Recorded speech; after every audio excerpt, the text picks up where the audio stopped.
মাত্র কয়েকজনকে নিয়ে আমি একটা বিশাল অফিস চালিয়ে যাচ্ছি, একটা বিশাল জনসমষ্টিকে আমরা এই অফিসের সমন্বয় এবং আমাদের প্রধানমন্ত্রী মহোদয় তিনি যেভাবে ধন্যবাদ আমাদের সম্মানিত অতিথি ওনায়, যার জন্য আমরা অনেক সুন্দর করে অ্যাকোমোডেশন করতে পারি না। আমি ওনাদের মহানুভবতার কাছে কৃতজ্ঞ অংশগ্রহণ করেছেন। আমি এই মুহূর্তে আমাদের মাঝে আরেকজন সাংবাদিক কমিটি পরিদর্শন সমন্বয় কমিটি এটার সদস্য, এই কমিটির একজন সম্মানিত সদস্য আমি গাজীউল হক সোহাগ ভাই। কুমিল্লাকে গত কয়েক মাসে যেভাবে হওয়ার কথা, সর্বত্র আতঙ্ক, আইন শৃঙ্খলা ক্ষণে ক্ষণে বিঘ্ন একটু অন্যরকম হচ্ছিল। তো যাই হোক, এর মধ্যে দিয়ে আপনি চালাচ্ছেন। আমার শুরুতে আপনার কাছে একটা রিকোয়েস্ট থাকলো যে কুমিল্লা থেকে সবচেয়ে বেশি লোক বিদেশে যায়। আপনি যদি জনশক্তির জন্য আলাদা একটা ভবন করে দিতেন, একটা হলরুম ভবনের একটা পরিকল্পনা করে যদি আপনি লেখালেখি করতেন উদ্যোতন কর্তৃপক্ষের কাছে, আমার মনে হয় এটা সবচেয়ে ভালো হতো। কারণ সবচেয়ে বেশি টাকা কুমিল্লা থেকে আসে। এখানে ভাড়া ভাষা দিয়ে যাচ্ছে। আগে ছিল ওটা জালতলা মন হসপিটালের পাশে, সেখানে দেখতেন যে অর্ধেক সমান পানি উঠতো, সব ফাইলটা একদম কাগজে ভরে যেত। আমরা দেখতেন একটু বৃষ্টি হলেই এখানে পুরো জনশক্তি ফাইলটা সব চলে যেত। তো এখন যেহেতু এখানে আসছে, এখানে পাশে একটা কলেজ আছে বানাবাড়িতে, এটাও বানাবাড়িতে, সামনে সরু রাস্তা, অনেকগুলো অটো আছে, এখানে যারা নিম্ন পর্যায়ের লোকজন আছে, এই দিক দিয়ে কিন্তু অনেকক্ষণ জ্যামও থাকে। তা আমার মনে হয় স্যার এটা বিবেচনা করে যে আপনি যদি একটু লেখেন, আমাদের একটা ভবন হতে খুব আপনার কাছে কিছু জায়গা বের করবেন, অথবা অনেক অফিস এখন হাইওয়ের পাশেও চলে গেছে, আপনি চাইলে সেখানে বড় পরিসরে করতে পারেন, এটা ভালো হয়। যাই হোক, আমরা যারা আপনারা বিদেশ যাবেন, আমরা খুব দুভাবে যাবেন।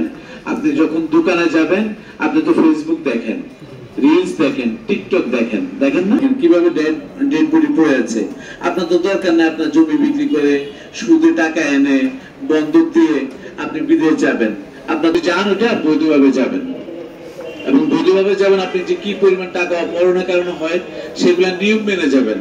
নিয়ম মেনে যদি আপনি চলেন, সেটাতে যদি কম খাবার খান, সেটাতে মধ্যে একটা আনন্দ আছে। আর বিদেশে যাবেন ভাল লাগে না, অনেকে বলেন যে প্রিয় বিষয় বলে হতে মনে করতে যাবেন, ধৈর্য ধরে থাকতে হবে। আমি এ পর্যন্ত মনে 13 জন বিদেশ যাওয়ার জন্য টাকা দিচ্ছি, 20,000, 10,000, 5,000। অনেকে খুব ভালোভাবে আমাকে দামে দামে গিফট দিচ্ছে, কিন্তু আমি তো সেটা চাই নাই, কারণ সে এখনো ঠিকও নেই।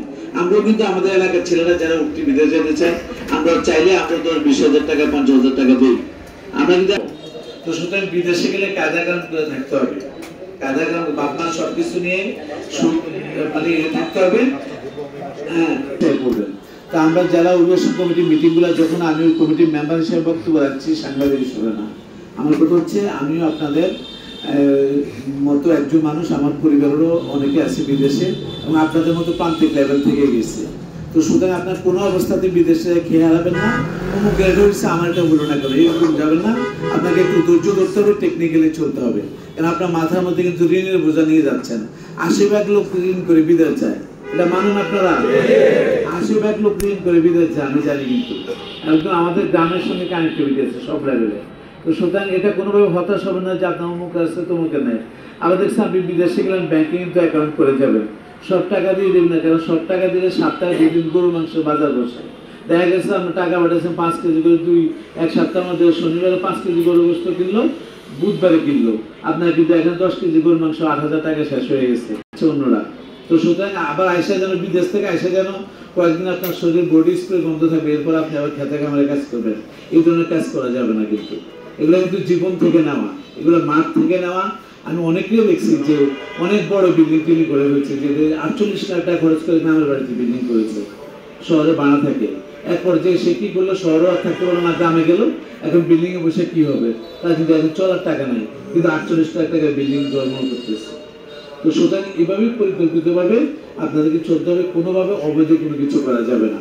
আর আপনি আজকে যা এখানে শুনছেন স্যার বলবেন, ঠিক এই কথাটা এই মসজিদ থেকে নামাজের পরে যারা আছে নিজ নিজ ধর্মে, শুধু আমাদের ইসলাম ধর্ম না, যারা হিন্দু, বৌদ্ধ, খ্রিস্টান যারা আছেন, আপনি তাদের সঙ্গে কথা বলুন। দোকানে চা খেতে গেলে ওখানে আপনারা ফেসবুক নিয়ে বসে